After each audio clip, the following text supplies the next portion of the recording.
আমরা ফটোশপে এখানে একটি ছবি নিয়েছি। এই ছবিটিকে যদি অন্য আরেকটি ছবির সাথে খুব সহজে জোড়া দিতে চাই, তাহলে আমাদের এই ছবিটিকে গ্রেডিয়েন্ট করে নিতে হবে। আমাদের এখানে কালার উপরে ব্ল্যাক রাখতে হবে, নিচে হোয়াইট রাখতে হবে, এবং আমাদের এই ছবির যে লেয়ার রয়েছে এই লেয়ার সিলেক্ট থাকা অবস্থায় মাস্ক করতে হবে।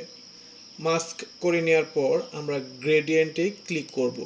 গ্রেডিয়েন্টে ক্লিক করার পর অপাসিটি 100 থাকতে হবে উপরে, এবং এখানে এই চিহ্নটি সিলেক্ট থাকতে হবে এবং গ্রেডিয়েন্ট ব্ল্যাক থাকতে হবে।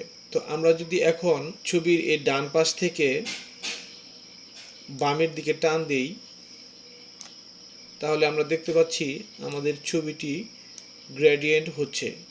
এখন এখানে অন্য একটি ছবি জোড়া দেওয়া খুব সহজ হয়ে যাবে, মাঝখানের এই দাগটি বোঝা যাবে না। তো আমরা যদি অন্য একটি ছবি নেই,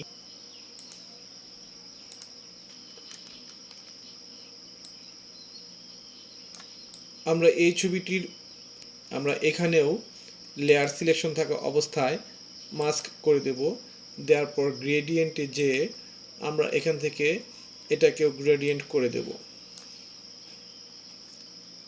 এখন আমরা এটাকে বামে টেনে এটির সাথে এই ছবির সাথে আমরা খুব সহজে এইভাবে মিলিয়ে নিতে পারবো।